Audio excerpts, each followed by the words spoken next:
Welcome back to the deep dive. It feels like just yesterday we were talking about minimalism. Right, that whole liberating idea of shedding possessions, finding value in just being. Exactly. The being mode, as we called it, finding that internal foundation. It was quite a calming discussion, actually. It really was.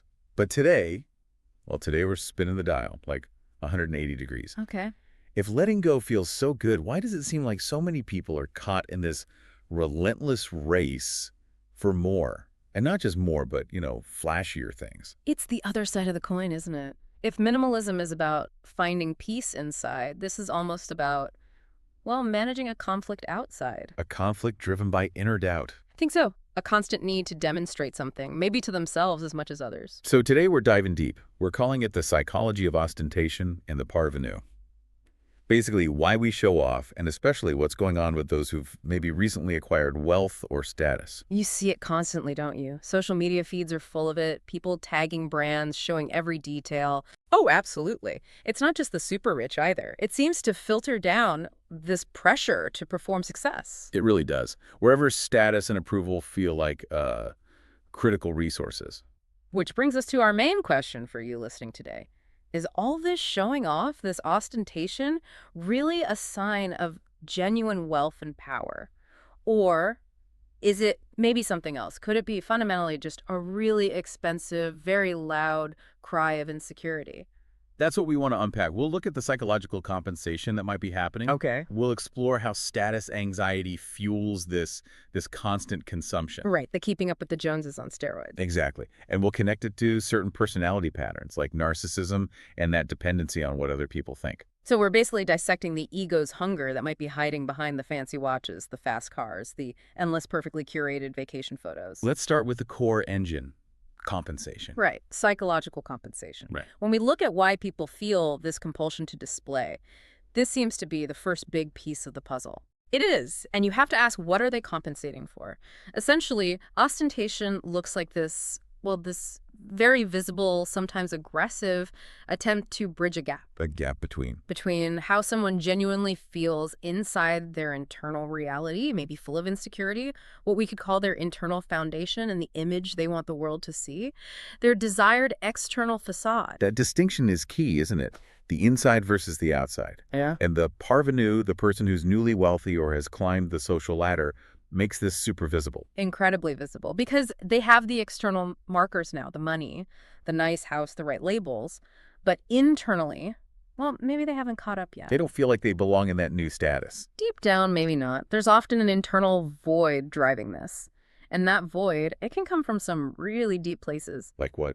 Think about maybe significant childhood poverty or feeling deprived for a long time, maybe not having the education they felt they needed.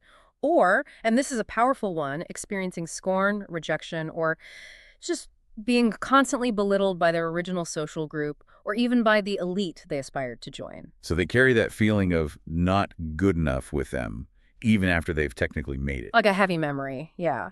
And the showing off becomes this constant, almost frantic effort to silence that old voice, that rejected self. Okay, so how does one usually deal with that internal feeling of inadequacy? The healthy way, I mean. Well, building genuine self-respect, real self-worth, that takes work. It's often a long process. It involves, introspection, facing uncomfortable truths, maybe therapy. It's the hard path. Definitely the harder path. Takes time and effort. That flashy luxury item, the expensive car, the designer watch. It offers a shortcut. It's the fastest, easiest way to get a hit of external validation. Instant respect from the valet, maybe. Or envious glances. Exactly. It provides that immediate external proof. So the choice becomes, do the long, hard internal work or get the quick fix of external approval. Ostentation is choosing the quick fix, proving it, rather than becoming it. And this is maybe our first sort of hook point here, around the 4 or 5 minute mark. It's not just, look, I'm rich. The message is deeper. Oh, much deeper. It's emotionally charged. It's not just about now. It's often a statement aimed squarely at the past. What kind of statement? Something like, see, I am worthy. You were wrong about me. I deserved better than how you treated me or where you placed me back then. It's almost a form of visible revenge. Revenge against who? Against anyone who made them feel small, humiliated, or rejected them when they felt vulnerable. The money becomes the tool, and the ostentatious display is the public stage where they get to win, finally. But winning like that must come at a cost, psychologically. A huge cost. This constant focus on external proof creates a profound alienation from the person's real self. Eric Fromm talked about the being mode versus the having mode. Yeah. When your entire sense of worth, your happiness, relies completely on getting approval from others, on that external reflection, you've essentially built your identity on a foundation of dependency. So it's like an addiction, whether it's likes on social media, like we discussed before, or luxury goods, the underlying mechanism is the same, needing a constant external supply to feel okay inside. Precisely. It's like trying to keep a leaky bucket full, and the water pouring into that bucket, the fuel for this engine, is often what Alain de Botton called status anxiety. Ah, yes, de Botton. His work on this is so relevant. Let's spend a moment here. What exactly is status anxiety in this context? It's the pervasive worry about our position in the social hierarchy, about how we're judged by others. And de Botton argues it's particularly intense in modern society. Why more intense now than, say, centuries ago? Well, historically, status was often fixed. Born a peasant, die a peasant. Born a lord, die a lord. There wasn't as much fluidity, which maybe meant less anxiety about losing your place, even if your place wasn't great. But now, theoretically, anyone can rise. Theoretically. Theoretically. But that also means anyone can fall. Status is earned, supposedly, which means it's also potentially losable. And crucially, our society tends to measure our value not by our character or our inner world, but almost entirely by how successful and rich we appear. So if you don't appear successful, it's seen not just as bad luck, but as a personal failing. Exactly. A moral failing, almost. If success is purely down to merit, then lack of success must mean you lack merit. You're not talented enough, didn't work hard enough, or you're just not inherently worthy. That's an unbearable pressure. And that pressure forces people into constant comparison. An endless, exhausting loop, always checking. Is my neighbor's house bigger? Did my colleague get a better bonus? Is their vacation more exotic than mine? It just destroys any chance of peace or satisfaction because the goalposts are always moving based on what everyone else seems to have or do. De Botton highlights that terrifying feeling that your worth depends entirely on public opinion, right? Yes. The moment the audience looks away or judges you negatively, your perceived value just collapses. It's incredibly unstable. Which perfectly sets up our next point, how this plays out in specific personality types and, of course, online. Okay, so this relentless need for external validation, fueled by status anxiety, Yeah. it really finds fertile ground in certain personality structures, doesn't it? Particularly, narcissism comes up a lot. It does. The narcissistic personality structure is often a key driver behind the more extreme forms of ostentation.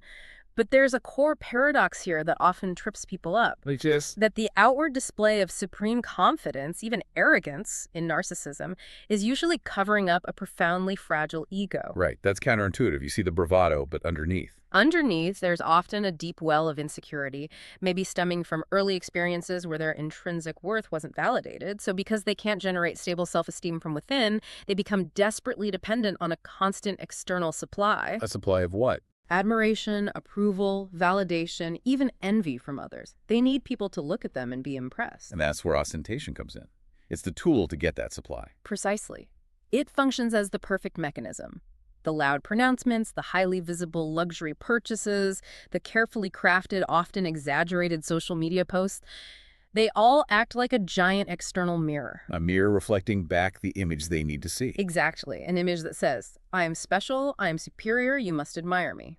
The objects themselves, the car, the watch, aren't necessarily enjoyed for their intrinsic qualities. They're props used to solicit that vital ego fuel. But if all your energy is going into maintaining that reflection, managing that performance, what happens to your ability to connect with other people genuinely? That's where the empathy gap becomes really apparent because the focus is so intensely inward on managing their self-image and securing that external validation.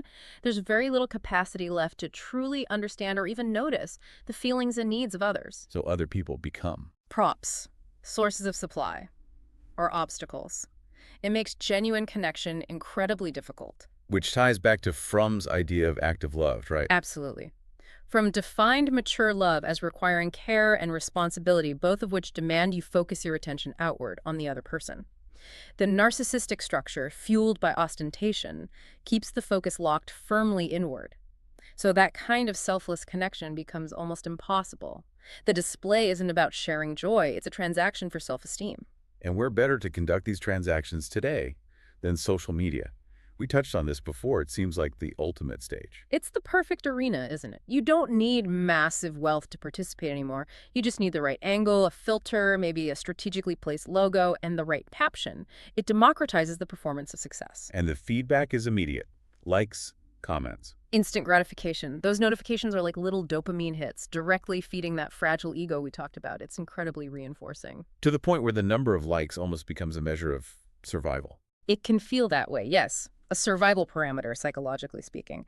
If a post doesn't get the expected engagement, it can trigger real distress, a feeling that their constructed self is crumbling. Now, something you mentioned in the outline really struck me. The idea of the commerce of self. Can you expand on that? It sounds quite chilling. It is a bit chilling, but I think it captures something crucial about our current moment.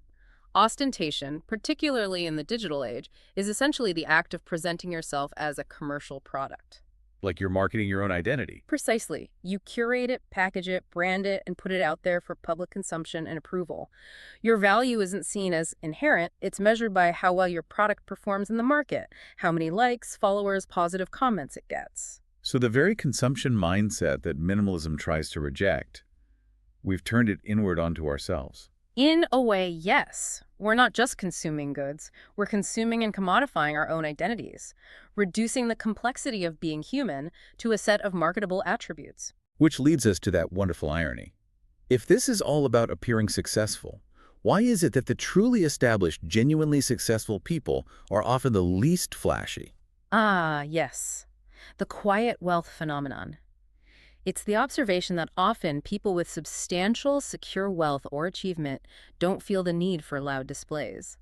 They might drive modest cars, wear simple clothes. Why? If they have it, why not flaunt it? Because they likely don't need the external validation anymore. Their sense of self-worth isn't tied to what others think or what they can display. It's been internalized. It comes from their accomplishments, their skills, their self-acceptance. Exactly. They have nothing left to prove through consumption. Their confidence is rooted in being, not showing. So the irony is that the most ostentatious displays are often signals of the deepest insecurity. The silence of genuine confidence speaks volumes louder than any roaring engine or diamond necklace. Okay, so if the problem stems from that internal insecurity, that void, and the need to compensate externally, then the solution can't just be about getting different stuff, or even less stuff. It has to be internal work. Absolutely. You can't fix an internal problem with external solutions. The core shift has to be from showing to being. It's about transforming that compensation drive itself. How does someone even start that? You can't just decide to feel secure overnight. No, you can't. The first crucial step is taking a really honest emotional inventory. You have to figure out what you're actually compensating for. Where does that feeling of not enough come from? Like digging down to the root cause. Exactly. Is it a specific memory of rejection? A feeling of inadequacy from your upbringing? Was there a time you felt deeply ashamed about your circumstances? You need to identify the source of the insecurity, the trigger for the comparison impulse. Without that, you're just treating symptoms with luxury goods. So face the original wound, essentially. Yes. And once you have a clearer sense of that, the next step is a conscious shift in internal investment. This means deliberately redirecting the resources, time, money, energy that you might currently be pouring into external displays, into building up your internal world instead. What does internal investment look like in practice? Beyond just saying therapy, though that's obviously important. Therapy is definitely a key part for many, especially intensive work focused on processing those past traumas or relational patterns. But it also means things like investing in genuine education or skill development, building real competence that boosts internal confidence. Not just getting a certificate, but truly mastering something. Something no one can take away from you. Precisely. It could also mean investing time and effort into building deeper, more authentic relationships. Learning from Kama's art of active love, practicing genuine care and responsibility towards others. Paradoxically, focusing authentically on others often helps fill our own internal gaps. That makes sense. Competence, connection, maybe even contributing something meaningful. These build a different kind of value. A non-depreciable kind of value. Unlike a car that loses value the second you drive it off the lot, these internal assets, skills, character, strong relationships tend to grow over time. They provide a stable foundation. Which brings us back to the idea of true confidence. which you said is silent. Fundamentally silent. Real, deep self-confidence doesn't need to shout. It doesn't require constant external proof because the validation comes from within. Think about it. Do truly confident people constantly tell you how confident they are? Usually not. You just feel it. It's a presence, not a performance. Exactly. And this links back to that minimalist mindset we discussed. It's about consciously detaching your core sense of self from external things, your job title, your possessions, your follower count, Shifting the question from, what do I have, or what do I do? to the much deeper, more fundamental question, who am I? Who are you when all the external stuff is stripped away? If the answer to that feels solid, the need to decorate the outside just fades away. It really does, because you've found a source of value that can't be bought or easily lost. Ultimately, the most stable anchor for self-worth comes from things like your actions, your integrity, your moral choices. Why is that the most reliable source? Because, unlike material wealth or fleeting fame, character strengths and the positive impact you have on others don't diminish. In fact, practice consistently, they grow stronger over time. They become your true, unshakable assets. They're immune to market fluctuations and public opinion. So, if we were to bring all this together, the main takeaway is perhaps seeing that flashy, carefully polished external image for what it often is, a kind of expensive plaster, Plaster covering up what? covering up those deeper feelings of maybe inadequacy, loneliness, or fear that haven't been addressed internally. The surface looks great, but the foundation might still be shaky. And the real goal, the real wealth, is getting to a place where that plaster just isn't needed anymore. Exactly. Right. Reaching that point where you genuinely don't feel the need to prove yourself to anyone, not your past critics, not the neighbors, not the anonymous eyes online. That, I think, is true psychological wealth. When you quiet down that external performance, you actually create the space to build something real inside. You absolutely do. You free up so much energy and resources. So maybe the challenge for all of us this week is to consciously shift focus. Less showing, more being. Remember that genuine, unwavering self-worth, that quiet confidence is the ultimate luxury. It's the legacy that truly matters, far more than what's in the bank account. It's about character. Well said. Stay quietly strong. We'll catch you on the next deep dive.